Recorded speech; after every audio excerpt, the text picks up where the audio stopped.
Salam sejahtera, terima kasih karena bersama dengan saya di Nazlin Unity Channel. Ini tentang Jana Wibawa, case yang dibawa daripada Perikatan Nasional Memerintah. Hari ini kita dikejutkan apabila seorang pemimpin bersatu dibebaskan pertuduhan rasuah selepas bayar kompaun 4,1 juta. Wow! Boleh tahan juga kaya kan pemimpin bersatu nih. Dia bayar 4,1 juta. Saya jadi tertanya-tanya lah kan dari mana duit dia dapat nih. Dan semalam pula Muhyiddin telah pun melancarkan satu program infak untuk parti bersatu. Dan itu adalah untuk memungut sumbangan dan ikhlas daripada para penyokongnya untuk menampung parti. Karena keuangan parti atau akaun parti bersatu telah pun dibekukan. Tapi yang heran, kenapa pemimpin parti bersatu ini boleh pula membayar kompaun 4,1 juta? Wah, luar biasa. Parti bersatu tiada duit, tapi pemimpin parti bersatu bayar 4 juta. Macam mana tuh? Mahkamah Session Kuala Lumpur hari ini melepas dan membebaskan Timbalan Ketua Bersatu bahagian Segambut, Adam Aradlan daripada 12 pertuduhan rasuah serta pengubahan wang haram berkaitan dengan projek Jana Wibawa. Menurut FMT, pembebasan itu selepas ahli politik tersebut membayar kompaun berjumlah 4,1 juta pada Isnin. Bagaimana itu berlaku? Entahlah. Sebelum kita teruskan ulasan yang hebat nih, jangan lupa tinggalkan komen Anda dengan tanda pagar kami benci rasuah dan saya perkenalkan dulu kepada Anda semua. Ini terapi imun Transfer Factor for Life, terapi imun yang meningkatkan daya imun badan kita sehingga 400%. Secara umum dan ringkasnya, apabila imun badan kita lemah, apabila imun badan kita bodoh, apabila imun badan kita tidak bertindak lagi kuat, kita kena penyakit. Lalu penyakit kita akan berakar dari dalam tubuh badan kita karena imun badan kita yang tidak kuat.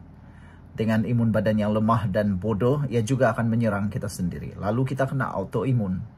Tetapi dengan adanya terapi imun ini, ia mendidik imun badan kita bukan sekadar menjadi kuat, bukan sekadar menjadi hebat, tetapi juga mendidik imun badan kita untuk mengenal mana satu lawan, mana satu kawan di dalam tubuh badan kita dan diseimbangkan. Maka dengan itulah, sesiapa yang ada masalah autoimun amatlah sesuai untuk mendapatkan produk yang luar biasa ini. Dapatkannya melalui nomor telepon saya yang tertera. Dan produk ini lulus KKM, diperakui oleh dokter-dokter di seluruh dunia.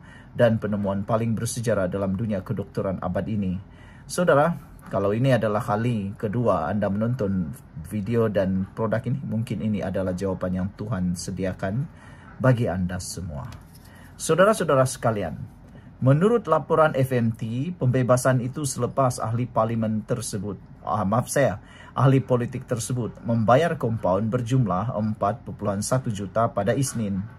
Portal itu memetik timbalan pendakwa raya Farah Yasmin Saleh yang memaklumkan kepada Hakim Suzana Hussein bahawa pihak pendakwaan menerima surat representasi Adam yang menawarkan untuk membayar kompaun di bawah Seksyen 92 dalam kurungan 1 Akta Pencegahan Pengubahan Wang Haram, pencegahan pembiayaan keganasan dan hasil daripada aktiviti haram.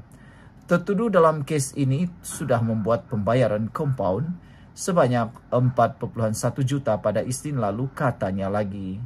Sebelum ini, pada Februari tahun 2023, Adam mengaku tidak bersalah atas pertuduhan meminta rasuah berbentuk wang tunai antara 3,5 hingga 7% daripada nilai projek pembinaan jalan bernilai 47,8 juta daripada pengarah urusan MIE Infrastruktur and Energy Sdn Bhd Mat Yusof Mamat. Dia juga dituduh menerima rasuah RM500,000 daripada individu sama sebagai dorongan untuk membantu syarikat itu mendapatkan projek yang sama daripada kerajaan melalui rundingan terus. Pada Februari tahun lalu, Adam menghadapi 2 pertuduhan menerima suapan berjumlah 4,1 juta daripada Lian Tian Chuan dan Mat Yusof sebagai upah bagi tertuduh membantu syarikat Nepturi Sdn Bhd serta MIE Infrastruktur and Energy mendapatkan 2 projek Jana Wibawa. Sekian untuk kali ini. Jangan lupa tinggalkan komen Anda. Bye-bye. Salam sejahtera. Terima kasih karena bersama dengan saya di Nazilin Unity Channel. Anwar akhirnya umum. SPRM perlu kes kuat untuk dakwa isu rasuah Sabah. Yang ini membuatkan pembangkang terlompat-lompat. Tak tahulah, mereka tak puas hati dengan pengumuman ini. Yang lebih teruk lagi ialah, adakah pengumuman ini akan membuatkan geng-geng Mahathir pengsan terus? Pengumuman ini pastinya akan membuatkan Mahathir lebih huru-hara, lebih meroyan, kata netizen. Muhyiddin pasti diam-diamlah kan, macam biasa. Tapi ahli parlimen pembangkang sudah pun membuat sidang media tentang hal ini. Perdana Menteri Anwar Ibrahim berkata, keputusan SPRM mendakwa hanya 2 daripada 8 adun Sabah yang terbabit dalam skandal rasuah lesen melombong dibuat berdasarkan pertimbangan kes kuat di mahkamah. Itu kau pernah dengar tak ada satu kes besar di Malaysia yang dilepaskan? Kenapa? Sebab kesnya tidak kuat. Jabatan Peguam Negara betul dia hanya meneruskan kes kalau ada kes yang kuat. Nanti kalau tidak dilepaskan pula lagi, Anda meroyan lagi dan akhirnya persalahkan lagi Anwar, persalahkan lagi Peguam Negara. Padahal kes itu tidak cukup bukti, kes itu tidak cukup kuat untuk diteruskan. Akhirnya kau salahkan Anwar lagi. Jadi bukan maksudnya kes itu didiamkan. Kes itu diteruskan tapi masih lagi mencari kes yang lebih kuat. Kadang-kadang netizen Malaysia ni macam ni. Dia mau dengar apa yang dia mahu dengar, bukan apa yang dia perlu dengar. Ramai netizen Malaysia ni sudah terpengaruh dengan keinginan apa yang mereka mahu dengar. Contohnya, seorang dilepaskan di mahkamah kerana terbukti tidak bersalah. Mahkamah dapati tiada bukti dia ialah seorang yang bersalah. Tapi apa yang netizen mau dengar ialah orang itu dipenjarakan padahal tidak didapati bersalah. Itu yang dia mau dengar. Akhirnya dia marah. Yang perlu dia dengar pula, dia tak layan.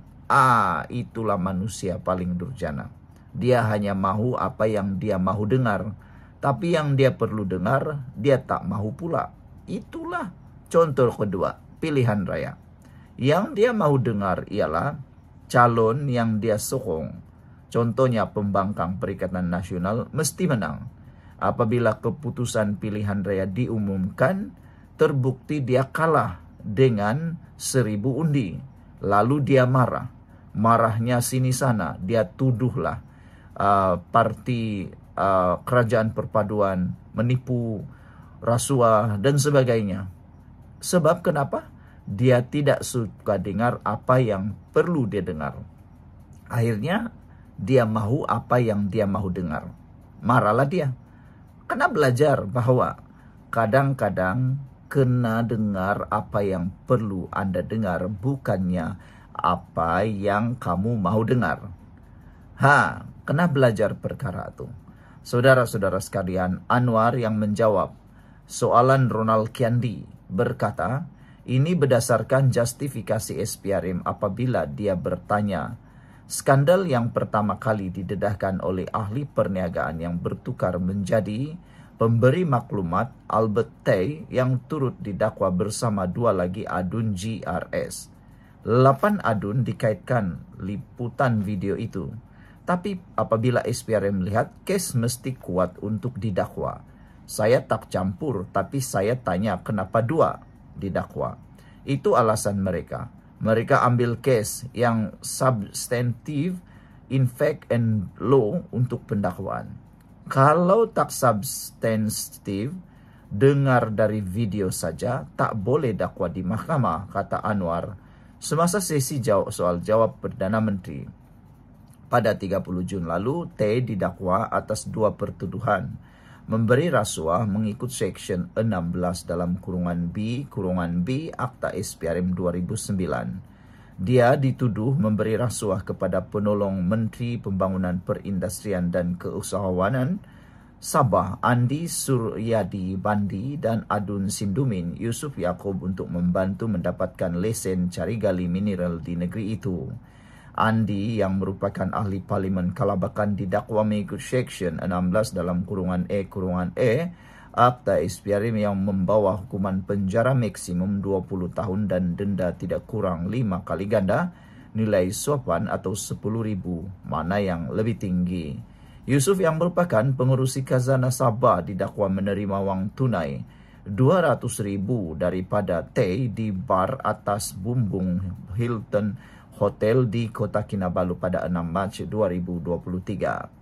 Suapan itu didakwa bertujuan membantu memproses lesen menurut kegalian Syarikat Nusakinis dan Berhad. Anwar hari ini berkata walaupun terdapat 8 adun dikaitkan dalam siri awal video yang dibocorkan, rakaman sedemikian sahaja tidak boleh menjadi asas untuk pendakwaan tanpa bukti yang menyokong. Dari pengalaman saya sendiri, rakaman video sahaja tidak mencukupi tanpa sandaran fakta, kata Anwar. Menurut SPRM, mereka yang didakwa adalah mereka yakin mempunyai alasan yang mencukupi. Yang lain hanya berdasarkan kabar angin termasuk suara dalam video, katanya. Minggu lalu, ahli Parlimen Sempurna Safi Afdal berkata sekiranya kerajaan negeri dipimpin warisan selepas pilihan raya Sabah akan datang, pertuduhan akan diteruskan terhadap lebih ramai ahli Parlimen GRS yang terbabit dalam skandal rasuah itu. Yang inilah yang saya kata. Ini yang orang mau dengar, tapi mungkin tak perlu orang dengar. Belum tahu pun, betulkah Safi Afdal akan meneruskan pertuduhan itu atau tidak. Itulah yang kita mau tahu. Sekian dulu untuk kali ini. Jangan lupa tinggalkan komen Anda. Bye-bye.